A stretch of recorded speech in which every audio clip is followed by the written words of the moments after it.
What is happening? This is Ryan here. Today, we are going to talk about how you wouldn't build a skyscraper on a shaky foundation. So why would you build an entire sales org or sales profession on outdated practices? So we're going to go all about quick wins with AI and how to be better than 99% of your peers just by listening to this episode. How do you grow like a VC-backed company without taking on investors? Do you want to create a lifestyle business, a performance business, or an empire? How do you scale to an exit without losing your freedom? Those are the questions, and this show is the answer. Welcome, everybody. In this episode, this is brought by Sales AI Mastery, which is a new program I'm releasing to help you unlock cheat codes of ChatGPT to skyrocket your earnings, automate manual tasks, and 10x your productivity in record time. Be the first to know when it's going to be released, which is going to be soon. There's going to be special exclusive access and other items that you're not going to want to miss by being on the early bird list. So just want to share that with you so you can check it out, because I am passionate about how this is going to be a game changer, not just for you, but for the world. For the episode today, the key issue we got to talk about with AI, specifically as it relates to sales, even marketing, right? But let's just talk sales, right? It's a house of cards syndrome, okay? So I think that many people are sitting on a ticking time bomb, and effectively it's an outdated sales structure. I think what could happen is organizations are going to get passed by at an exponentially fast speed that they have no clue is coming, or they have a hint's coming. Here's where this comes from. I can't tell you how many CROs I've talked to, chief revenue officers, VPs of sales, that effectively have told me that they are not even using AI personally for them as a leader, which means if they are not using it or have used it for one use case application, that means their entire team is not leveraging it like they could. And most companies are really, really focused on integrating this into their product, but not integrating it into their people. And that's what I want to share today. So effectively, it's like building a house of cards, right? Where you could have some really solid foundations in place, but if one's out of place, the whole thing comes down. And so kind of like what I'm seeing here is there's a lot of opportunities to rise up out of this, right? And not really be a victim of circumstance, but command the opportunity that's in front of you. And so, and this happens, like there's so many opportunities with getting your first AI wins, just like a scavenger hunt. There's hidden treasures all over the sales process, all with what you do on a day-to-day basis.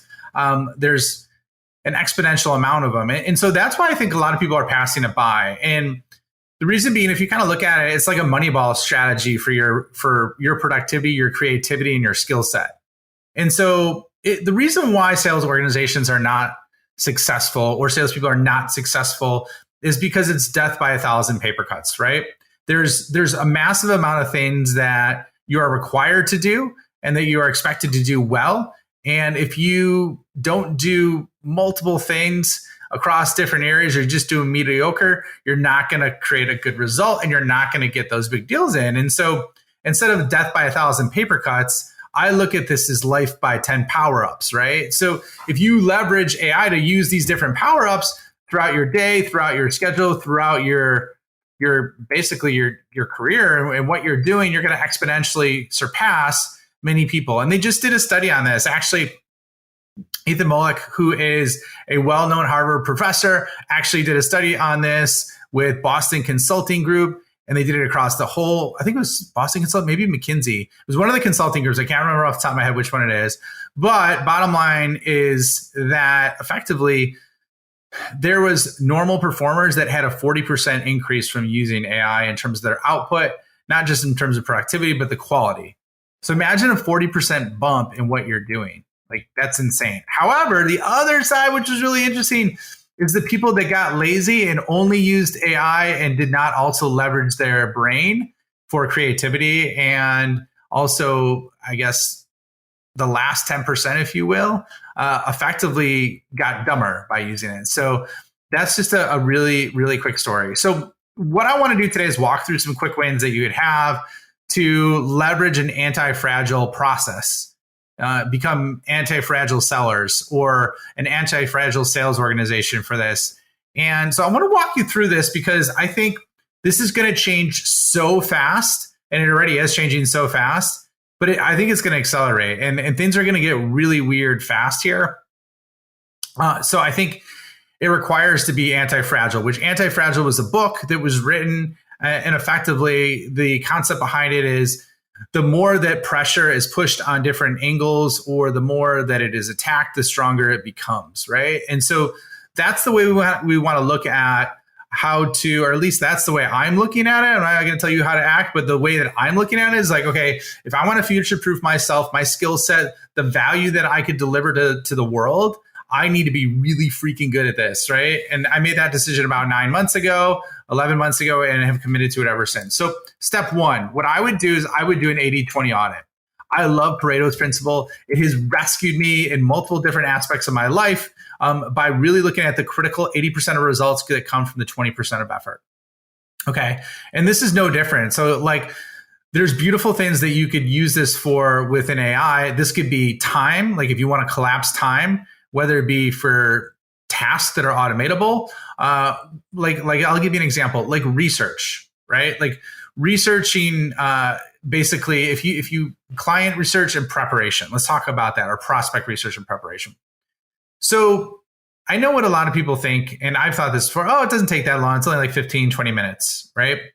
Well, if you have the proper prompt structured, you could literally just copy the link of the website, copy the link of the person that you're researching, pop that in there, and have like an amazing summary of effectively what that person, how they like to be communicated with, their personal history, the best ways to sell to that company based on what you do and who you are. And so like just by having something like that in place could literally shave off 7 to 10 hours a week of wasted time doing research and prep for meetings. Okay.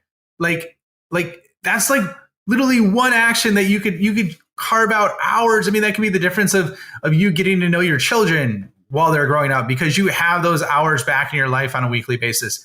That could be the difference between you getting that one deal or hiring that one person that changes everything for your organization, right? So I would look at that and look at those 80-20 opportunities or those Pareto opportunities. Okay, step 2 is learn how to prompt. And I'm gonna give you some details behind this. I want to give you the juice so you know that listening here is worth the squeeze, okay? And so kind of the way I look at it is like you wouldn't fish with a single hook if you had the opportunity to cast a net, right? And so what I would say, instead of just like pairing up and I practice what I preach. I don't just buy one tool and then fall asleep. I'm basically looking at like, okay, how do I prompt, right? How can I be effective enough to prompt and effectively be a person that has access and can leverage the strengths of all the different tools? And the beautiful thing is it costs like $20 a month to do that, right? Whereas if you buy all these individual tools, you're going to get underwater really fast and spend $500-$600 a month. And they're going to be not even as good as if you just knew how to do it, right? So I mentioned the example of research. Bard is really good for that. There's unique things that Bard has the capability of doing that I noticed Perplexity does not, right? Perplexity AI. So example of that is Bard actually will look in and use LinkedIn links. ChatGPT will not, even with a plugin, unless that's changed. Also, Perplexity will not. All right. Then you look at like Claude and ChatGPT. Claude is by effectively Anthropic, which is a much longer, token capability where it can ingest a lot more information, whether it be really long research papers, PDFs, things like that, than ChatGPT. Has a little bit more of an emotional component to it. And then ChatGPT has amazing capabilities across writing, basically data analysis, I almost said analysis, right? And so effectively what it could do is it could be a RevOps person for you. If you have the $20 upgrade, you could leverage plugins and stack 3-4 different tasks into one command. Like there's some amazing things that you could do. And so if you look at ChatGPT and Claude, they're more around like if you're looking at some of the tasks I just mentioned, planning, objections, deal strategy, long-term acumen. And so those are some areas like that I would look at. While we're on the subject of prompting, I'm going to walk you through my master prompt method, which is a basic model. So effectively, there's the context, which is giving the AI an understanding of like how to act of the view, the point of view. That could be a person, that could be someone in a unique role, right? So it doesn't have to be very detailed. Like I said, it could be like act like you're Steve Jobs, or act like you're a CFO with 20 years experience. Okay. The other really thing that'll massively ramp up the quality output are examples. I'll give you an example of an example, right? So if you have put together really strong, it could be an email. If you put together really strong communication messaging, if you put together really strong, let's say content, you're trying to create content for social, and you could basically say, hey, leverage this example and repurpose this on a different topic. So the same structure, the same format, everything to perform really well. Just please write it about this topic instead. Then you can edit it and make sure it's good to go. Okay, so that's another example. Frameworks. Obviously, we have all the different selling frameworks like MEDDIC, value selling. There's Pareto principle for efficiency. There's IDA for AIDA for copywriting. There's all these different frameworks. So you could say, hey, write it through this framework and look at this. The other thing, and I just discovered this, it was so cool, is you could also do a reverse lookup when it comes to frameworks. So you could say, hey, for example, look at this podcast. Like, I like this podcast. What framework do they use to basically design this podcast? There's ways where you could do it and give it information and ask it what framework it is, so you can understand like what you like and what you respond to. Okay. Another one is level, whether it's non-technical, 12-year-old, newbie, like that kind of illustrates like how simple or complex the response is. And these are things that are iterative, right? You don't need to put all these up front. You could start with one. And like I did that about a very complex vector database, AI vector database for like a highly technical concept. It explained to me, I'm like, okay, explain to me like I'm a 12-year-old. And it gave me a very good description and analogies. Okay. And then even size and structure. Do you want it in bullet points? Do you want it in tabular format? Like, what is that effectively? And so that's the way you can kind of orchestrate that. All right. So those are the first two, Pareto's principle. Then you got how to prompt. Okay. Then the next one is, okay, let's look at more of the compounding value of what you're doing. I said, life by 10 power-ups, right? So it's like, what I would say for doing that is just like a Formula One race that's won and lost in the pit stops. AI could be your pit crew, right? For speed, precision, curiosity, creativity. Okay. And so what I've noticed is when I use it on a day-to-day basis, and you could start by just simply replacing Google, or when you have questions or you need to do something that's a longer form like task or project, start there and see what the responses are, and then edit and iterate. So then you can get 80 to 90% done, which speeds up process quality and everything. Okay. Step 4. A lot of folks in the sales profession are very, very good at setting goals and KPIs, right? I wouldn't say they're really good at setting goals. And this is something I even struggle with. So in the past, but what I would say is, leverage smart goal setting for integrating AI into what you do. Okay. If you're going to have an investment that's going to give back anywhere from 10 to 20 hours a week and is going to basically improve what you're doing by 40%, that's worth spending time on, because you're going to exponentially, it's like a dual-sided benefit, which I love. You get back time, you make more money, and you improve what's possible for you and your life and your family. Okay. So what I would say is smart goal setting. Like, you could simply start with a 2-week goal. I started with a 30-day goal, and I mentioned this on the previous episode, but effectively, like, all right, what am I going to do week by week? I'm going to spend X amount of time learning how to utilize AI, and I'm going to either experiment, or I'm just going to use it for things that I need to do during my day.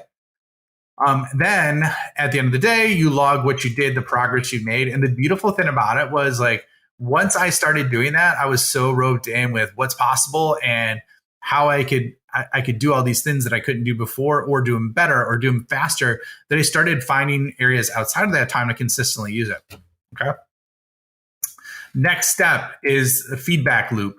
Okay. Like, how do we create an iterative feedback loop? And so just as you're evolving as a person, the other thing that I would say is, like, when it comes to a feedback loop, and I made this mistake personally, when I started my own business, I was so busy running that I never stopped, took a breath, and evaluated like how I was doing and effectively like how effective what I was doing was, right? So not just how I was doing, but how effective. I did look at how I was doing, but just not how effective and how I could optimize it. Those minor changes, if you look at that on a weekly basis, if you look to optimize, like, okay, I used AI, I looked at my log, I did this, I used it 5 times here, right? Like, this is awesome. However, it could get better this way. It could be better this other way, right? And what you'll do is like, this transformed me as a person in terms of like my understanding, my knowledge, and my leadership in this space. And so I think it could potentially do the same thing for you if you embrace it. And so that's like super, super exciting. And then last but not least is what I would say number 6 is never stop learning. You know, like I continuously look at content and try and understand this and really master it. And so, you know, that's part of the reason why I'm creating the Sales AI Accelerator is it's going to be very economical and it's going to be a resource that you can learn with all these new updates that are happening at breakneck speed to use and understand, and then connect with others that are going through the same thing and basically crowdsource amazing opportunities to become superhuman with the way that we are leveraging ourselves, our careers, and our futures. And what that's going to do is that's going to make your life more predictable and possibly one of the most unpredictable times that we've ever had in our life. So here's what I would say. It's like, just kind of in summary, like my final takeaway is that it's not an option. It's the evolution of what's happening, not just in sales, but in business. And if you're ignoring it, you're volunteering for extinction. Okay. So don't be a dinosaur in the world of jetpacks. Implement it today for quick wins. You know, check out the Sales AI Accelerator, get on the waiting list, check it out. I think you'll enjoy it. Once again, that link is going to be in the show notes. Feel free to jump on. There's nothing to do that. I'm going to have lots of free gifts and resources on some of the things I'm talking about today for you, because like I said, I think this is going to be one of the single biggest changes. No, actually the single biggest change in mankind that we've ever seen. And so if I could do my part and help people throughout that change and usher that change, super, super exciting for me and what I could bring to the world. So thank you for joining me today. It was awesome having you on the show. This went a little bit longer than I thought, but look forward to seeing you on the next episode. Thank you for checking out the Scale Up Show. My mission in life is to help founders and revenue leaders avoid all the pain and suffering in revenue growth so they can flip it and create a life of their own design. So if you enjoyed this show, please like, review, share it on social, and more importantly, just share it with a friend. Share it with someone that you think could learn and benefit from what you heard on today. But the more we get the message out, the more people we can help, the bigger the impact we make, and the bigger the community gets, which helps everybody. So once again, thank you for being a loyal listener. I appreciate you and look forward to seeing you on the next episode.